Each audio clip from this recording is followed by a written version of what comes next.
হারুন সাহেবের মতন লাগতেছে। বেদনা ভরা আমার এই জীবন, আমি আর পেতে চাই না। আসসালামু আলাইকুম। এই মুহূর্তে যারা ভিডিওটি প্লে করেছেন আপনাদের সবাইকে জানাচ্ছি আন্তরিক শুভেচ্ছা এবং অভিনন্দন। দর্শকগুলি, আওয়ামী লীগ সভানেত্রী এবং সরকার প্রধান শেখ হাসিনা তিনি সরকার থাকাকালীন বাংলাদেশের ছাত্র আন্দোলন তারা আসলে বৈষম্যবিরোধী ছাত্র আন্দোলন শুরু করে। পরিশেষে শেখ হাসিনার নির্দেশেই আইনশৃঙ্খলা বাহিনী বাংলাদেশের সাধারণ ছাত্রদের উপরে গুলি করতে বাধ্য হয় এবং পরিশেষে বেশ কিছু ছাত্র আহত এবং নিহত হওয়ার কারণে পরিশেষে আওয়ামী লীগের সভানেত্রী শেখ হাসিনার বিরুদ্ধে মামলা হতে যাচ্ছে। আর এই মামলার বিষয়টি নিয়ে বাদী তিনি আসলে শেখ হাসিনার বিরুদ্ধে কেন মামলা করছেন এবং এই বিষয়টি নিয়ে তিনি গণমাধ্যমের সামনে কী বলছেন এবং তিনি আসলে এই বিষয়টি কী তথ্য দিলেন সেই ভিডিওগুলো বিস্তারিত আমরা জেনে আসবো। তাই বলছি ভিডিওটি না টেনে সম্পূর্ণ ভিডিওটি দেখার জন্য দর্শক চলুন সেই ভিডিওর বিস্তারিত আমরা দেখে আসি। হারুন সাহেবের মতন লাগতেছে। বেদনা ভরা আমার এই জীবন, আমি আর পেতে চাই না। কষ্ট আরো কটা লাইন কও। অনেক বেদনা ভরা আমার এই জীবন, আমি আর ব্যথা পেতে চাই না। অনেক কেঁদেছি আমি এই জীবনে, করুণার পেতে চাই না। থামলা আমরা থামতে গেছি নাকি? আমরা থামতে করিনি। আরেকটা নাচতে হবে না, কিছু সমস্যা আছে। তাড়াতাড়ি মামা তাড়াতাড়ি।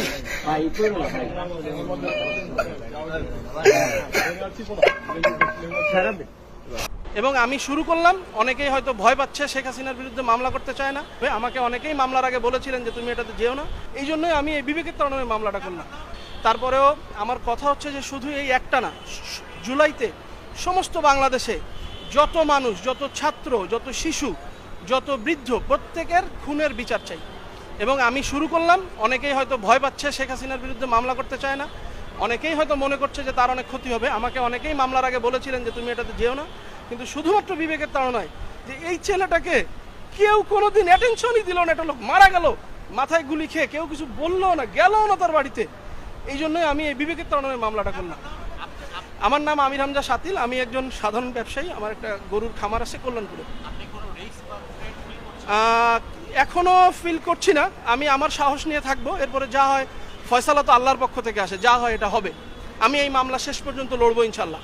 মোহাম্মদপুরের বছিলায় 40 ফিট রাস্তার উপরে যে মামলার যে ভিকটিম একজন মুদি দোকানদার আবু সাইদ, সে রাস্তা পার হওয়ার সময় পুলিশের গুলিতে মাথায় গুলিবিদ্ধ হলে সে ঘটনাস্থলেই মারা যায়।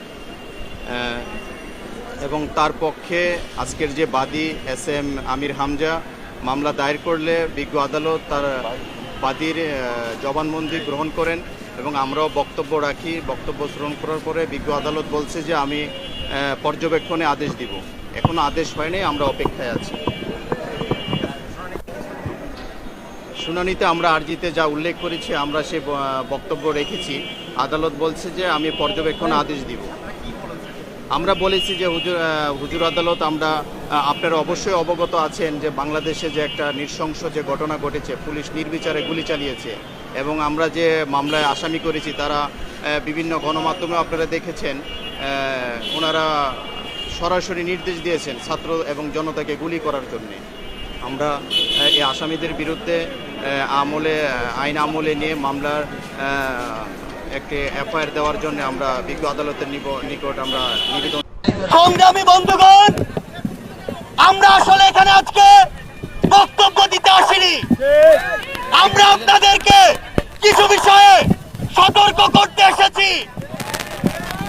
আমরা 2024 সালের 5 আগস্ট বাংলাদেশকে যে নতুন ভাবে স্বাধীন করেছি, সেই স্বাধীনতার সূচনা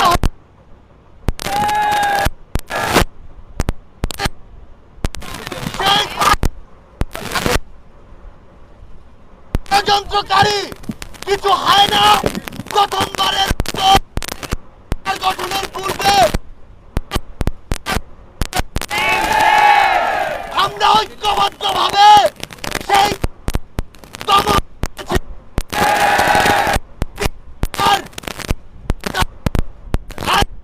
রক্ষাকারী বাহিনীর মাধ্যমে আমরা ছাত্র নাগরিক সেই তৃতীয়বার তারা অফিসারের মাধ্যমে চেষ্টা করেছিল সেনাবাহিনীর অন্যান্য অফিসার এবং হাই কমান্ডের এবং ছাত্র জনতার ঐক্যবদ্ধ প্রচেষ্টায় এবং দেশপ্রেমিক সেনাবাহিনীদের প্রচেষ্টায় সেই বুকেও আমরা দমন করতে পেরেছি। সর্বশেষ গতকালকে বিচার বিভাগীয় ক্রু করার চেষ্টা করা হয়েছিল, কিন্তু গত পরশু এবং কাল 2 দিন আপনাদের অক্লান্ত পরিশ্রমে সেই ক্রু ব্যর্থ হয়। আমরা দেখছি আমলাতন্ত্রের বিভিন্ন পর্যায়ে কিছু স্বৈরাচার আর ফ্যাসিবাদের হায়না এবং শকুনরা ক্রু করার চিন্তা করছে। আমরা জানিয়ে দিতে চাই, বাংলাদেশের ছাত্র নাগরিক যখন এক হয়েছে তখন আপনাদের এসব কুকুরের মতো লেজ গুটিয়ে পালাবে। আমরা আপনাদেরকে বলে দিতে চাই, যখনই প্রয়োজন হবে আমরা ডাকবো আপনাদেরকে, আপনাদের রাস্তায় নেমে আসতে হবে। যতবার এই আশঙ্কা হোক আমরা ঐক্যবদ্ধভাবে সকল কু দমন করব। খুনি হাসিনাকে আসামি করে আন্তর্জাতিক অপরাধ ট্রাইব্যুনালে মামলা দায়ের করতে হবে। আপনারা ছাত্র জনতা যারা সামনে আছেন আপনাদেরকে মনে করিয়ে দিতে চাই, একই সাথে যারা উপদেষ্টা রয়েছেন, আজকে আমরা অনেক উপদেষ্টাদেরকে দেখেছি খুনিদেরকে পুনর্বাসন করার বক্তব্য দিতে। আপনার সামনে যেন 5 আগস্টের পার্লামেন্টের চিত্রটা মাথায় থাকে। যারা স্বৈরাচারকে পুনর্বাসন করতে চায়, যারা খুনি হাসিনাকে পুনর্বাসনের মতো বক্তব্য দিতে চায়, আমরা ছাত্র জনতা যেভাবে তাদেরকে উপদেষ্টা বানিয়েছি ঠিক একইভাবে গদি থেকে ছুড়ে নামাতে আমরা দ্বিধা করব। আজকের এই মঞ্চ থেকে আমি 3টি দাবি জানাতে চাই। 1 নম্বরে, যারা খুনিদেরকে পুনর্বাসন করার জন্য ব্যাকস্টেজে মেকানিজম করছেন, আপনাদের এই প্লটিং এর আমরা 20 দাঁত ভেঙে দিব।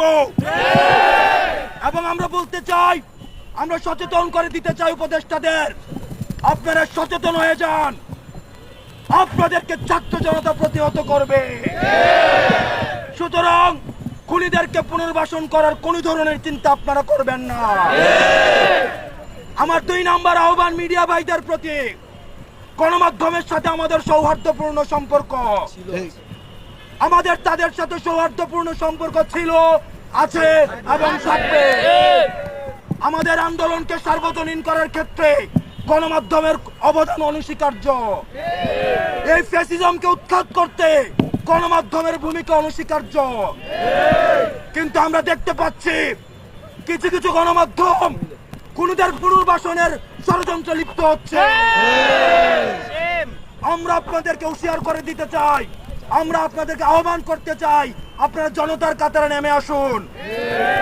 অথবা দেখা যাবে অনেক গণমাধ্যম কর্মীরা শেষ দিকে এসে তাদের বুমের মধ্যে তাদের যে মাইকটি থাকে সেখানে তারা নেম প্লেটটা লাগিয়ে জনতার কাতারে নেমে আসতে পারেনি। সুতরাং